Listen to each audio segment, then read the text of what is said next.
Hello नमस्कार दोस्तों, मेरा नाम है सोनू और आप देख रहे हैं सोनू पुजारी ऑफिशियल यूट्यूब चैनल। आज की इस वीडियो में हम बात करने वाले हैं ई करेंसी के बारे में, या हम लोग कह सकते हैं डिजिटल करेंसी के बारे में। स्टेट बैंक ऑफ इंडिया ने 4 सितंबर को reserve bank of India RBI के डिजिटल करेंसी को यूपीआई के साथ जोड़ दिया। इसका मतलब यह है कि अब एसबीआई के कस्टमर भी डिजिटल करेंसी को ट्रांजैक्शन यूपीआई के जरिए कर पाएंगे। इसके लिए यूजर्स को ई रूपी बाई एसबीआई ऐप डाउनलोड करना होगा, जो कि अब गूगल प्ले स्टोर पे अवेलेबल है। अगर बात ई रूपी की करें तो कागज करेंसी का ही डिजिटल रूप है, जो क्रिप्टो करेंसी की तरह ब्लॉकचेन करेंसी का ही डिजिटल रूप है, जो क्रिप्टो करेंसी की तरह ब्लॉकचेन टेक्नोलॉजी पर बेस्ड है। इसकी वैल्यू भी मौजूदा करेंसी के बराबर ही होती है। यह 100, 200, 500 रुपये के नोट की तरह ही सरकार का एक लीगल टेंडर है, जिसे कोई लेने से इनकार नहीं कर सकता है। ये रुपया टोकन बेस है। जैसे 500 रुपये का नोट को नोट कहा जाता है, वैसे ही ई रूपी में 500 रुपये का जो नोट होगा उसे नोट नहीं बल्कि टोकन कहा जाएगा। फॉर एग्जांपल हम बोल सकते हैं 20 रुपये का टोकन, 100 रुपये का टोकन, 500 का टोकन, जो केंद्रीय बैंक जारी कर रहा है। आरबीआई की ओर से दी गई जानकारी के मुताबिक ई रुपये का डिस्ट्रीब्यूशन बैंकों के जरिए होगा। ई रूपी लीगल टेंडर है, यानी पूरी तरह से कानूनी करेंसी है। केंद्रीय बैंक द्वारा इसे उसी मूल्य पर जारी किया जाएगा जिस मूल्य पर वर्तमान में रिजर्व बैंक करेंसी नोट छापती है। यानी अगर हम आसान भाषा में समझे तो ये नोट और सिक्कों का है डिजिटल या इलेक्ट्रॉनिक रूप है। अब हम बात करते हैं कि ये यूपीआई से अलग कैसे है। तो ई रूपी ट्रांजैक्शन में बैंक अकाउंट की ज़रूरत नहीं होती है। आरबीआई फिजिकल करेंसी की तरह सीधे डिजिटल वॉलेट में पैसा ट्रांसफ़र करता है। इसका मतलब यह है कि आप अभी जिस तरीके से अपनी जेब या लेदर वॉलेट से नोट रखते हैं, उसकी जगह वॉलेट में ई रूपी रखेंगे और ट्रांजैक्शन कर सकेंगे। ये वॉलेट बैंक की ओर से जारी किया जाता है।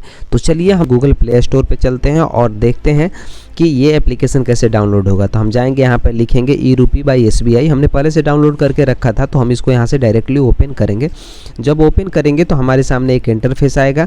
इस इंटरफेस पे नीचे एक एंटर करके ऑप्शन होगा, आपको उस एंटर पे क्लिक करना होगा। ठीक है, अब ये जो एंटर होगा इसी को क्लिक करिएगा तो आपके सामने एक टर्म एंड कंडीशन करके ऑप्शंस आएगा। इसमें से आपको एक्सेप्ट करना है। 2 ऑप्शंस आपको नीचे दिख रहा होगा। इसमें से आपको एक्सेप्ट वाले बटन पे क्लिक करना होगा। जैसे ही आप एक्सेप्ट पे क्लिक करेंगे, आपके सामने डिजिटल रूपी और 2-3 ऑप्शंस और आएंगे। उसको आपको क्लिक करके आगे बढ़ना है और रजिस्ट्रेशन पे क्लिक करना है। उसके बाद आपके सामने जो आपके मोबाइल में सिम होगा, सिम 1, सिम 2 जो भी होगा वो दिखाई देगा। अब यहाँ पे आपको ध्यान देना है कि जो सिम आपके बैंक अकाउंट में लिंक है उसी पे आपको क्लिक करना है, उसी को सेलेक्ट करना है। जैसे कि सिम 1 में आपका बैंक अकाउंट लिंक है तो सिम 1 को सेलेक्ट करेंगे और वेरीफाई सिम पे क्लिक करेंगे। जब आप वेरीफाई सिम पे क्लिक करेंगे तो कुछ समय लगेगा वेरीफाई होने में। ठीक है, कुछ समय के बाद वेरीफाई होने के बाद आपके सामने एक मैसेज आ जाएगा। यहाँ पे कुछ समय लग सकता है, तो आपको घबराना नहीं है, इंतजार करना है। उसके बाद एक मैसेज आएगा, your SIM card has been successfully verified. Verify होने के बाद नीचे कंटिन्यू का बटन है, कंटिन्यू पे आपको क्लिक करना है।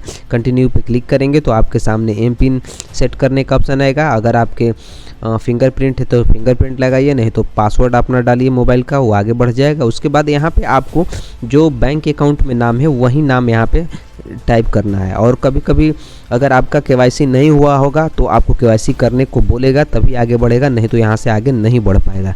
तो यहाँ पे नीचे कंटिन्यू पे क्लिक करिएगा। कंटिन्यू पे क्लिक करने के बाद आपके सामने एक और ऑप्शन आएगा, यहाँ पे फिर आपको कंटिन्यू करना है। कंटिन्यू करने के बाद कुछ देर बाद यहाँ से फिर वेरीफाई होगा। उसके बाद आपको वॉलेट पिन सेट करने के लिए ऑप्शन आएगा, नीचे जाइए और कंटिन्यू पे एक बार फिर क्लिक करिए। कंटिन्यू पे क्लिक करिए, उसके बाद एक ऑप्शन आएगा वॉलेट पिन करने का। यहाँ पे वॉलेट पिन करने का सेट ऑप्शन आया है। मैंने यहाँ पे वॉलेट पिन अपना सेट कर रहा हूँ, जो कि प्राइवेसी की वजह से नहीं दिख रहा है। उसके बाद फिर एक ऑप्शन आएगा कि आपका वॉलेट पिन सक्सेसफुली क्रिएट हो गया। उसके बाद फिर कंटिन्यू पे क्लिक आपको करना होगा। जब आप कंटिन्यू पे क्लिक करेंगे तो आपके जो सिम के साथ जो बैंक लिंक होंगे वो आपको दिखाई देने लगेंगे। यहाँ पे मेरे दोनों बैंक दिखाई दे रहे हैं, और जो आपके पास एटीएम होगा वही वाला आप सेलेक्ट करिएगा। यानी कि एटीएम आपके पास होना ज़रूरी है यहाँ पे, तभी आगे का काम कर पाएगा। तो हमने अपना बैंक अकाउंट सेलेक्ट किया और उसके बाद एटीएम के डिटेल्स को यहाँ पे फिल करना है। तो एटीएम के डिटेल्स में फिल करने के लिए आपको लास्ट के 6 डिजिट और उसका एक्सपायरी डेट डालना है, बस और कुछ नहीं। उसके बाद यह ऑटो क्रिएट हो जाएगा। क्रिएट होने के बाद आपके पास इंटरफेस 3 को नीचे दिखेगा। एक होगा प्रोफाइल, होम और हिस्ट्री। तो सबसे पहले अगर प्रोफाइल पे जाएंगे तो यहाँ पे सबसे पहले आपका QR कोड दिखेगा, आपका नाम दिखेगा, और नीचे ऑप्शन में आपका about wallet, transaction history, pin होगा, और डी रजिस्टर्ड वॉलेट भी कर सकते हैं, यानी कि बनाने के बाद अगर हटाना होगा तो हटा भी सकते हैं। तो अभी हम होम पे चलते हैं और देखते हैं कि आपके सामने 4-5 ऑप्शंस दिखाई दे रहा है, इसका कैसे यूज हम लोग करेंगे। ठीक है, तो इसके लिए हम लोग क्या करेंगे, अभी हमने यहाँ पे वॉलेट से बैलेंस चेक किया तो अभी मेरे पास वॉलेट में कोई बैलेंस नहीं है। ठीक है, तो हम लोग क्या करेंगे, वॉलेट में बैलेंस ऐड करेंगे। तो इसको ऐड करने के लिए हमको क्या करना होगा, यहाँ पे कलेक्ट में जाना पड़ेगा। तो चलिए हम सबसे पहले यहाँ पे क्या करते हैं, ऐड करते हैं। देखिए यहाँ पे हमने कैश चेक करने की कोशिश किया है लेकिन वो दिखाई नहीं दे रहा है। तो क्या करेंगे हम लोग, यहाँ पे जो ऑप्शन ऊपर में आपके दिखाई दे रहे हैं, सेंड, कलेक्ट, लोड और रिडीम, तो हम सबसे पहले लोड करेंगे। तो लोड करने के लिए यहाँ पे हमने क्लिक कर लिया है। जब यहाँ पे क्लिक करेंगे तो आपका बैंक अकाउंट दिखाई देगा और बैंक अकाउंट सेलेक्ट करिए। उसके बाद आपको जितना पैसा अमाउंट चाहिए वो आपको सेलेक्ट करना होगा। ठीक है, जैसे कि आपको 20 रुपया, 50 रुपया, 100 रुपया जितना ऐड करना होगा यहाँ पर ही आपको सेलेक्ट करना होगा। देखिए हमने सेलेक्ट किया और उसके बाद यहाँ पे आप यूपीआई के थ्रू या बैंक अकाउंट के थ्रू कैसे भी ऐड करना हो तो कर लीजिए। हमने अपना बैंक सेलेक्ट किया और उसके बाद यहाँ पे लोड किया।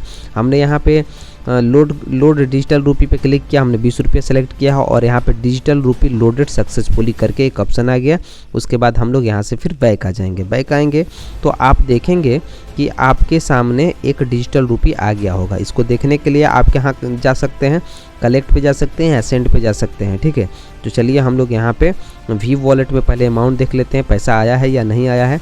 तो यहाँ पे आपका वॉलेट में पैसा शो हो रहा होगा। यहाँ पे सिक्योरिटी रीजन से शो नहीं हो रहा है अभी, पर कोई बात नहीं। हमने 20 रुपये नीचे लोडिंग सक्सेसफुली जो नीचे दिख रहा है आपको यहाँ पर दिखा होगा। तो सबसे पहले सेंड पे क्लिक करेंगे, यानी चारों ऑप्शंस होगा उसको वन बाय वन हम लोग समझते हैं। सेंड पे क्लिक करेंगे तो क्या होगा कि आप किसी को पैसा भेज सकते हैं। ठीक है, यानी कि देखिए यहाँ पे करंट बैलेंस मेरे में 20 रुपीज़ दिखा रहा है। तो सेंड करने के 2 तरीके हो सकते हैं, एक मोबाइल नंबर से, एक QR कोड से। मोबाइल नंबर यानी जो व्यक्ति जो SBI ई-रूपी यूज कर रहा है तो उसको डायरेक्ट मोबाइल नंबर से यहाँ से कर सकते हैं। अदरवाइज जो ये मेरा QR कोड दिखा रहा है तो दूसरा व्यक्ति जो P2P यानी कि पर्सन टू पर्सन हम लोग सेंड कर सकते हैं। यानी कि मेरे वॉलेट में ई-रूपी का ये एप्लीकेशन होना चाहिए और सामने वाले के पास भी होना चाहिए, तो हम उसको सेंड कर सकते हैं। अब सेंड करने के लिए यहाँ पे एक देखिए, जनरेट करने के लिए अगर आप किसी से पैसा लेना चाहते हैं 50 रुपया, ठीक है, तो आप यहाँ पे 50 रुपया लिखेंगे और जनरेट QR करेंगे और वो स्कैन करेगा तो 50 रुपया ही उसके खाते से आपके यहाँ पे वॉलेट में ऐड होगा। ठीक है, तो ये एक अच्छी बात है। उसके बाद यहाँ पे हम लोग बात करते हैं, देखिए जनरेट QR है, अगर ऐसे आप करिएगा तो नहीं हो पाएगा। ठीक है, तो उसके बाद आप क्या करेंगे, यहाँ पे जाएंगे लोड वाले ऑप्शन पे। ठीक है, लोड वाले ऑप्शन पे आप जा कर के यहाँ से अमाउंट लोड कर सकते हैं, जो हमने पहले ही लोड करके आपको बताया था, यानी कि हमने लोड किया। तो यहाँ पे सिक्योरिटी रीजन से शो नहीं कर रहा है। तो ये रिडीम ऑप्शन से चौथा नंबर, जो कि यहाँ से आप अपने अगर वॉलेट में पैसा हो गया है और आप चाहते हैं उसको बैंक अकाउंट में ट्रांसफ़र करना तो आसानी से यहाँ से ट्रांसफ़र कर सकते हैं। उसके लिए आपको रिडीम का ऑप्शन जो चौथा नंबर है वो यूज करना पड़ेगा। तो ये ऑप्शन है आपके 4, यानी कि आप सेंड कर सकते हैं, कलेक्ट कर सकते हैं, लोड कर सकते हैं, रिडीम कर सकते हैं। अगर आप ट्रांजैक्शन हिस्ट्री की बात करें तो आपने जो पैसा ट्रांजैक्शन किया तो वो दिखेगा। उसके बाद आपने एक नोट लिया था 20 का और उसका जो सीरियल नंबर होगा नोट का वो भी यहाँ पे देखने को आपको मिलेगा। ठीक है, तो ये सारा ऑप्शंस आपको देखने को मिल जाएगा डिजिटल करेंसी के रूप में, और जो डिजिटल करेंसी होगी वो भी आप यहाँ पे देख सकते हैं। तो चलिए हम लोग थोड़ा सा और देखते हैं इसमें क्या है। हमने QR देख लिया, अपना सारा इन्फॉर्मेशन। यहाँ से फॉरगेट पिन भी कर सकते हैं आप, अगर आप करना चाहें तो डी रजिस्टर्ड भी कर सकते हैं आप, और यहाँ पे आप हिस्ट्री भी देख सकते हैं। ये सारा काम आपको देखने को यहाँ पे मिल जाएगा।